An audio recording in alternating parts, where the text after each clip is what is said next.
샬롬 샬롬 샬롬 샬롬 샬롬.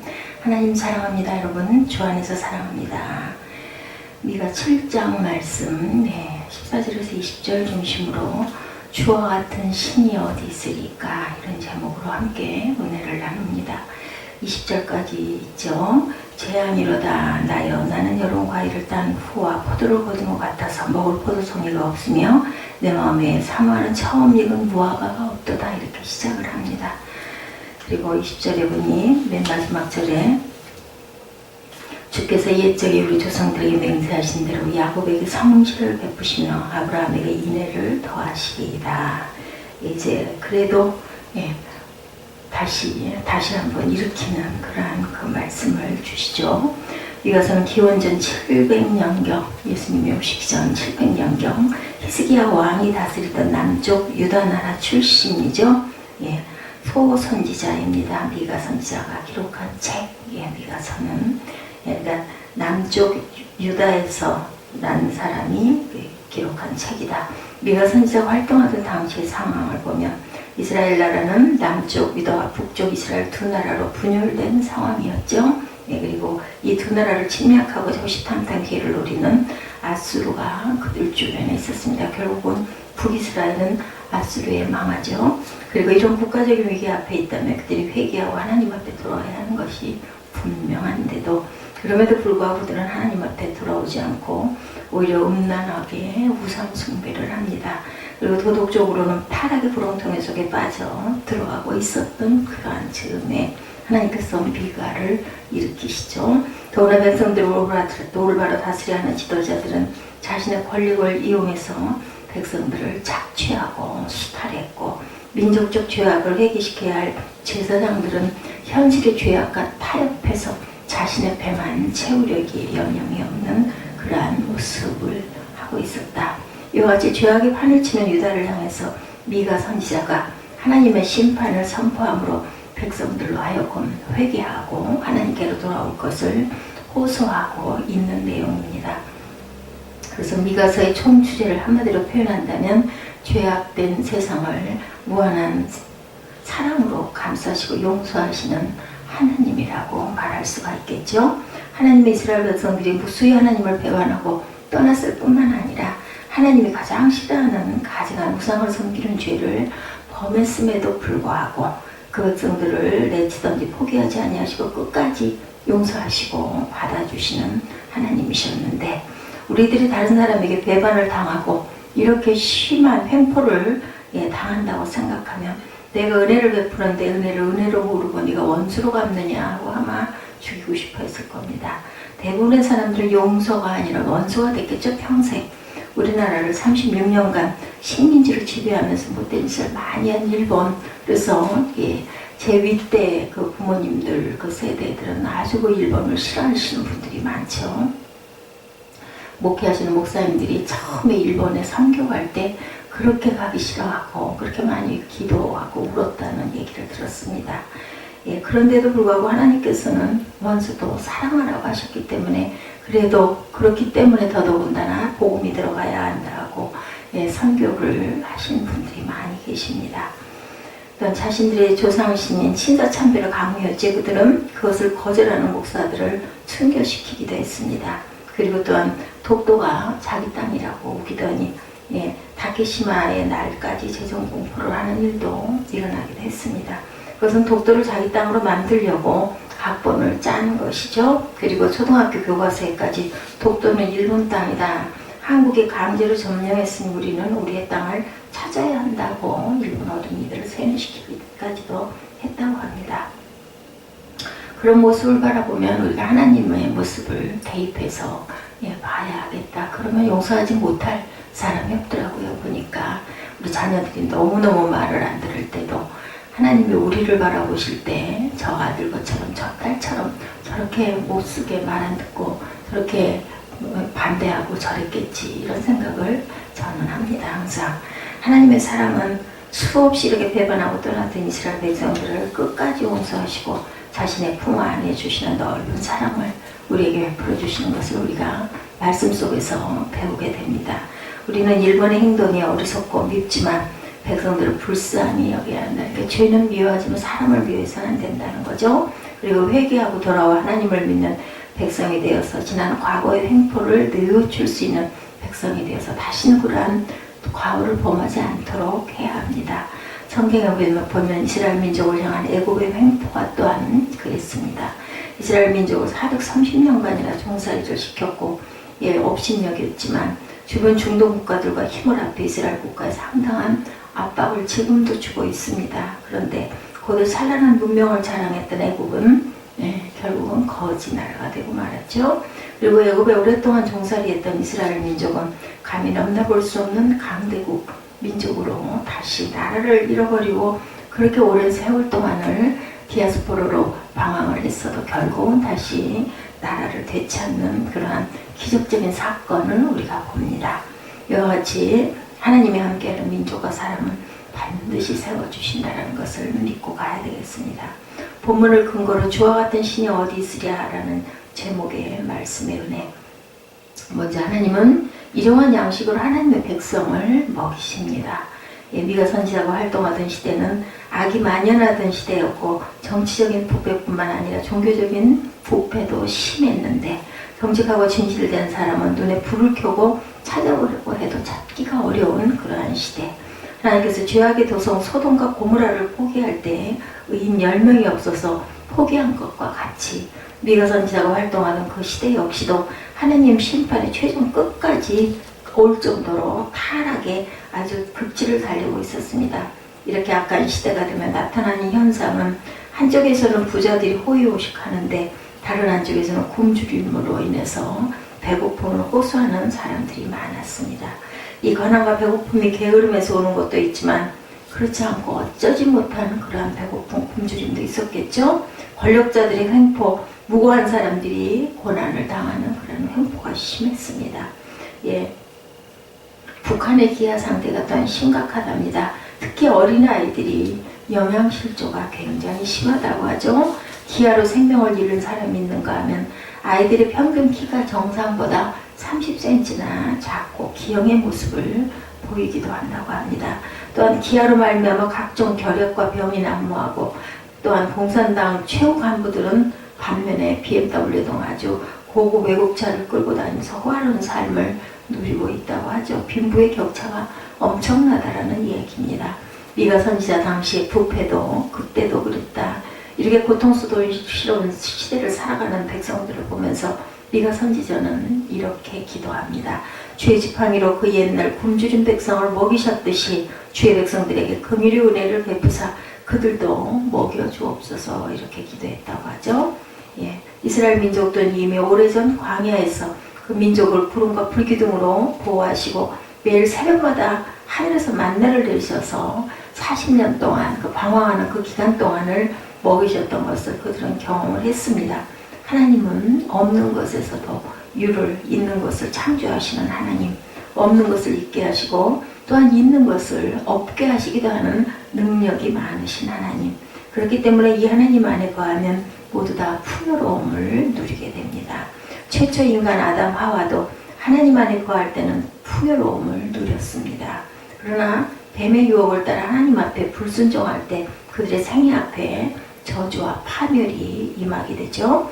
최초 인간 아담 하와가 하나님의 뜻을 저버리고 불순종할 때 풍요와 아름다움이 있는 에덴 동산에서만 추방을 당하게 되죠. 그리고 그곳에서 추방을 당한 인생은 먹을 것 입을 것 때문에 걱정을 하고 살게 됩니다. 또한 저주의 결과는 남자는 그래서 수고해서 양식을 얻고 여자는 해산의 고통을 겪게 되죠.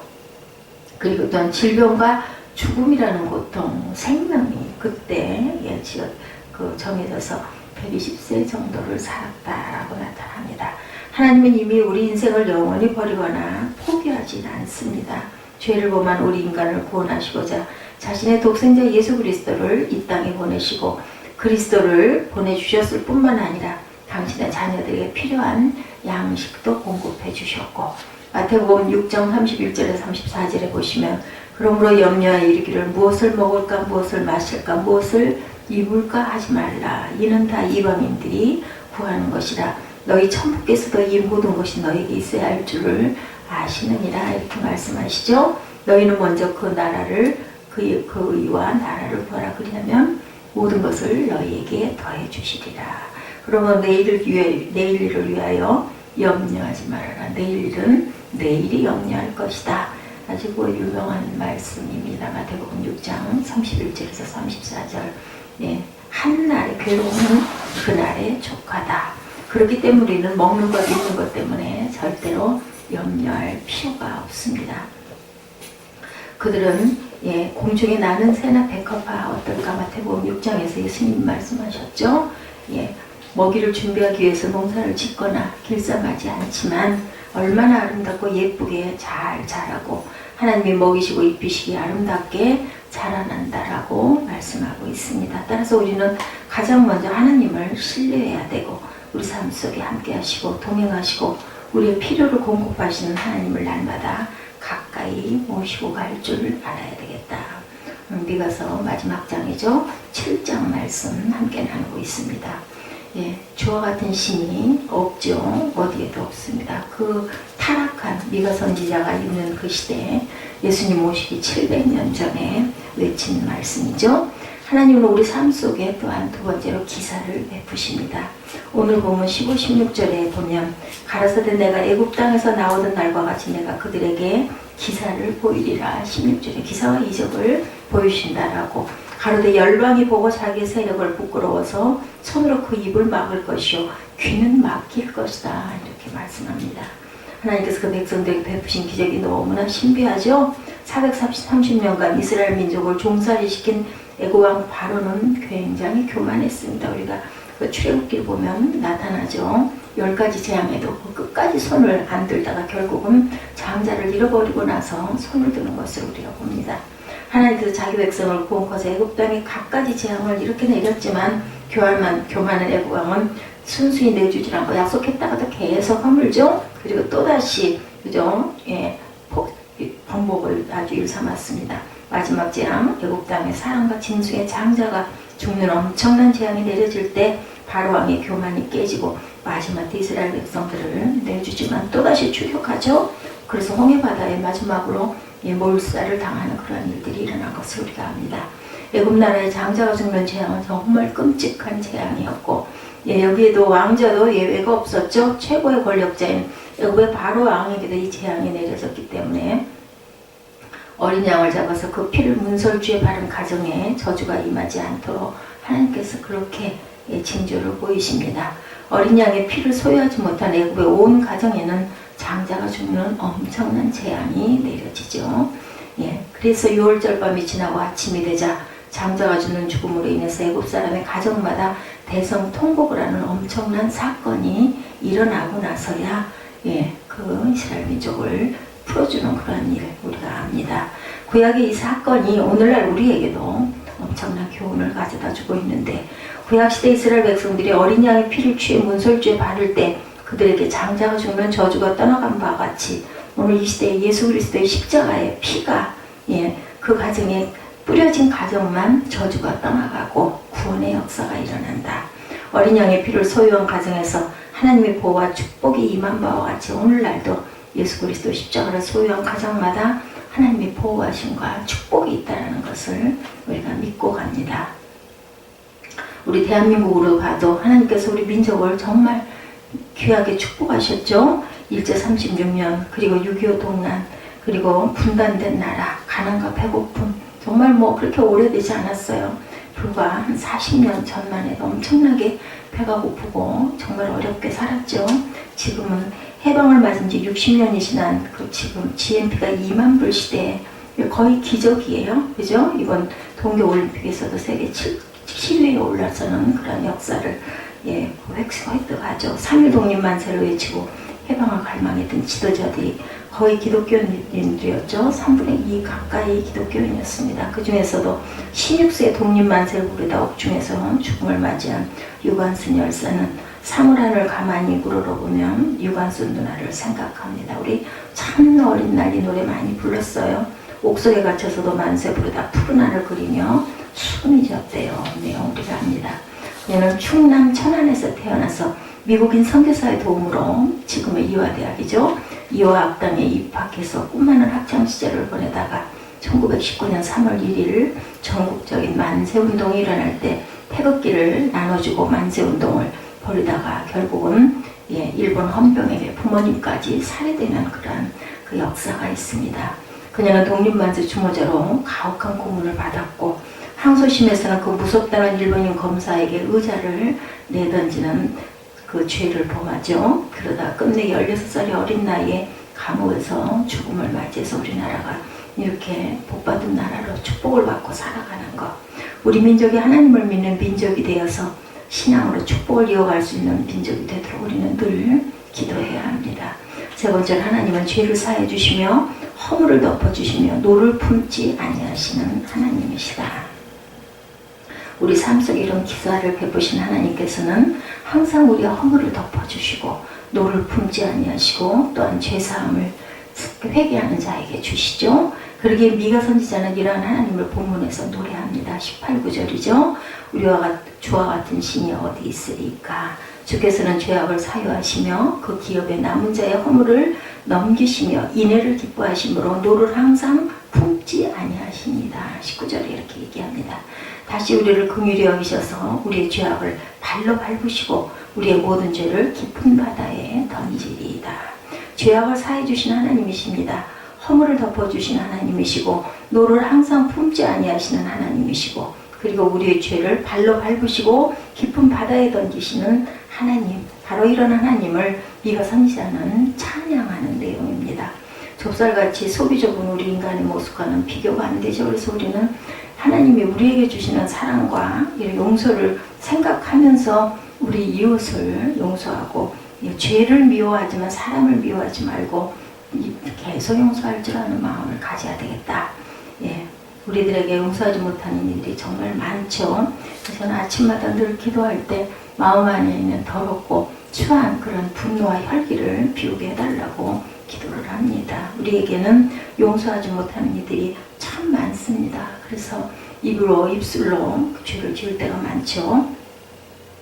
자, 자신을 조금이라도 무시하거나 나에게 조금만 해된 일을 하면은 정말 두고 보자 소리를 하게 되고 정말 마음에서 그 분노가 일어나고 하는데 하나님의 마음은 어떨까? 우리 자녀도 마찬가지죠. 자, 하나님과의 계약을 깨트린 우리, 하나님을 배신한 우리를 항상 용서하시는 하나님, 그리고 이 용서의 하나님을 바라보면서 우리도 이렇게 용서하도록 항상 기도해야죠. 우리 되지는 않습니다. 쉽게 되지는 않지만 하나님의 용서를 체험한 사람은 다른 사람을 그래서 용서할 수 있다. 그래서 사랑을 받은 사람들이 사랑도 줄 수가 있다는 거죠. 어버이날입니다. 부모가 기른 거 기억하고 부모가 어떻게 다 흡족하겠습니까? 부모도 똑같은 사람이기 때문에 단점이 많습니다. 그래도 그 단점을 들추기보다는 그래도 내가 태어나서 나를 교육시켜 주시고 진자리 마른 자리 가려서 뉘어주고 아플 때 없고 병원으로 달려가셨던 그 내 엄마, 내 아빠 이것을 기억하면서 용서하고 사랑하는 마음을 또 한번 되돌려보는 그러한 날이죠. 용서하는 사람만이 하나님이 원하시는 그런 사랑을 또한 받을 수도 있고 사랑을 베풀 수도 있고 그리고 보호도 받을 수 있다는 거. 오하이오주의 로렌스라는 곳에서 있었던 일입니다. 두 사람이 몇 해 동안을 원수로 지냈다고 그래요. 그런데 그 두 사람 중에 한 사람이 불행하게도 독사에게 물립니다.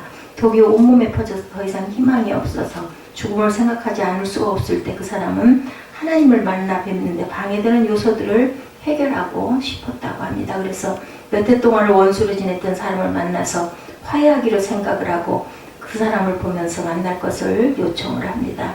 다행히 와달라고 부탁을 받은 사람은 왔다고 그래요. 그러자 뱀에게 물린 사람이 그동안 원수로 지냈던 사람에게 손을 내밀며 악수를 청합니다. 그리고 나는 죽기 전에 우리의 문제를 해결하고 싶습니다. 나는 당신을 용서합니다. 근데 여기까지는 좋았는데 그 다음 말이 내가 한 가지만 더 말할 것이 있어. 내가 지금 뱀에 물려 죽게 되었는데 만약 내가 죽지 않고 살아나게 될 때는 오늘의 이 사건은 무효고 우리 관계는 전과 같이 돌아간다는 것입니다. 이렇게 얘기를 했다고 합니다. 그렇지만 이거는 용서가 아니죠. 용서는 그냥 잊어버리는 거예요. 어디다가 물에다가 새겨버려야 되겠죠. 그래서 그래서 우리는 이 시간 속에 우리 마음 속에 있는 쓴뿌리 또 혹여 부모에게 자녀에게 섭섭했던 거, 아팠던 거 이런 기억들은 잃어버리고 그리고 귀하고 마음에 사랑을 느꼈던 기억만 더 이렇게 많이 일으키는 그런 역사가 오늘 귀한 어버이날이 있었으면 좋겠습니다. 이 주간도 일용할 양식으로 백성을 먹이시는 하나님, 우리가 꼭 이뻐서만 그러시진 않을 것 같아요. 노를 품지 않고 하나님의 사랑과 인애를 닮아가시는 저와 여러분 되시기를 주님의 이름으로 축복합니다.